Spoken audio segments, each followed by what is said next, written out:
Sir Michael Philip Jagger is an English singer, songwriter, actor, filmmaker, and dancer. He is the frontman and one of the founder members of the rock band The Rolling Stones. Jagger has written most of the band's songs alongside lead guitarist Keith Richards. Their songwriting partnership is one of the most successful in history, and they continue to collaborate musically. His career has spanned over 6 decades, and he has been widely described as one of the most popular and influential frontmen in the history of rock music. His distinctive voice and energetic live performances, along with Richards' guitar style, have been the Rolling Stones' trademark throughout the band's career. Jagger gained notoriety for his romantic involvements and illicit drug use, and has often been portrayed as a countercultural figure. Jagger was born and grew up in Dartford. He studied at the London School of Economics before abandoning his studies to focus on his career with the Rolling Stones. In the late 1960s, Jagger starred in the films Performance, 1970, and Ned Kelly, 1970, to mixed receptions. Beginning in the 1980s, he released a number of solo works, including 4 albums and the single Dancing in the Street, a 1985 duet with David Bowie that reached No. 1 in the UK and Australia and was a top 10 hit in other countries. In the 2000s, Jagger co-founded a film production company, Jagged Films, and produced feature films through the company beginning with the 2001 historical drama Enigma. He was also a member of the supergroup Super Heavy from 2009 to 2011. Although relationships with his bandmates, particularly Richards, deteriorated during the 1980s, Jagger has always found more success with the Rolling Stones than with his solo and side projects. He was married to Bianca Perez Mora Macias from 1971 to 1978, and has had several other relationships. He has 8 children with 5 women. In 1989, Jagger was inducted into the Rock and Roll Hall of Fame and, in 2004, into the UK Music Hall of Fame with the Rolling Stones. As a member of the Rolling Stones and as a solo artist, he reached No. 1 on the UK and US singles charts with 13 singles, the top 10 with 32 singles and the top 40 with 70 singles. In 2003, he was knighted for his services to popular music. The genus Jaggermeryx nida and the type species Egrotacotellus jaggeri are named for him. Jagger is credited with being a trailblazer in pop music and with bringing a style and sex appeal to rock and roll that have been imitated and proven influential with subsequent generations of musicians. Jagger was born into a middle-class family in Dartford, Kent, on July 26, 1943. His father, Basil Fanshawe Joe Jagger, was a gymnast and physical education teacher who helped popularize basketball in Britain. His paternal grandfather, David Ernest Jagger, was also a teacher. His mother, Eva Ensley Mary, born in Sydney of English descent, was a hairdresser who was politically active in the Conservative Party in the United Kingdom. His parents were married in 1940 at Holy Trinity Church in Dartford. Jagger's younger brother, Chris, born December 19, 1947, is also a musician, and the two have performed together. Although he was encouraged to follow his father's career path growing up, Jagger has said, "I always sang as a child. I was one of those kids who just liked to sing. Some kids sing in choirs, others like to show off in front of the mirror. I was in the church choir and I also loved listening to singers on the radio, the BBC or Radio Luxembourg, or watching them on TV and in the movies." In September 1950, Keith Richards and Jagger first met as classmates at Wentworth Primary School in Dartford, prior to the Jagger family's 1954 move to Wilmington,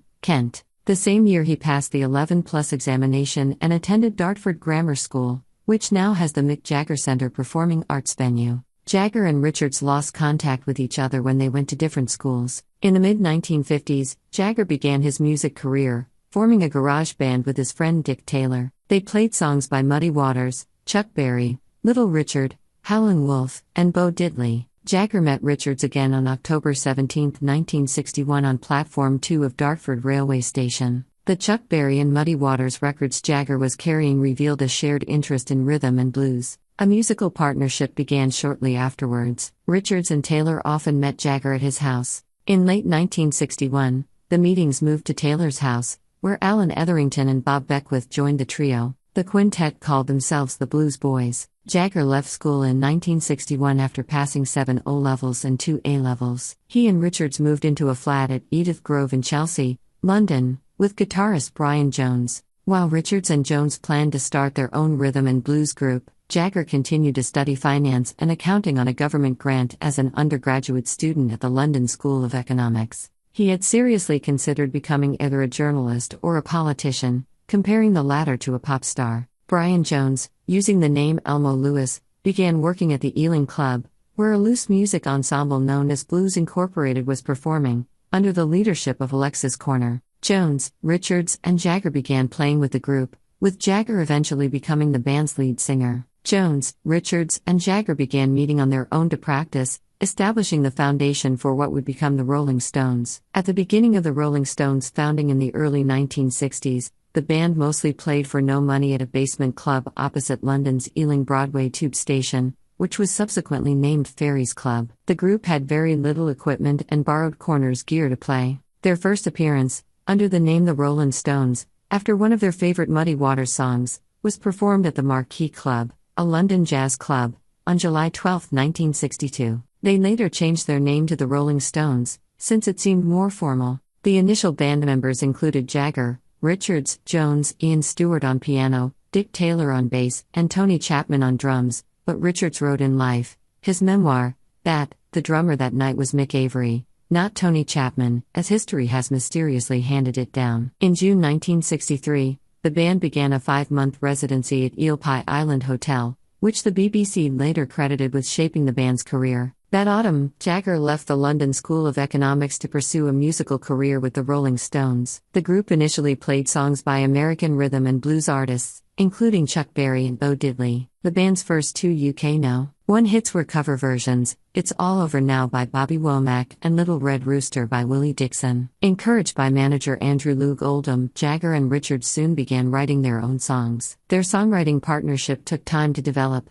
One of their early compositions was As Tears Go By, a song written for Marianne Faithfull, a young singer Loog Oldham was promoting. For the Rolling Stones, the duo wrote The Last Time, the group's third No. 1 single in the UK. Based on This May Be the Last Time, a traditional Negro spiritual song recorded by the Staple Singers in 1955. Jagger and Richards also wrote their first international hit, I Can't Get No Satisfaction. It established the Rolling Stones' image as defiant troublemakers in contrast to the Beatles as lovable mop-top-s. Jagger told Stephen Schiff in a 1992 Vanity Fair profile, I wasn't trying to be rebellious in those days, I was just being me. I wasn't trying to push the edge of anything. I'm being me and ordinary, the guy from suburbia who sings in this band, but someone older might have thought it was just the most awful racket, the most terrible thing, and where are we going if this is music? But all those songs we sang were pretty tame, really. People didn't think they were, but I thought they were tame. Well, in the heartfelt message, Mick wrote, I'm so sorry that we've had to postpone the Amsterdam show with such short notice tonight. I have unfortunately just tested positive for COVID.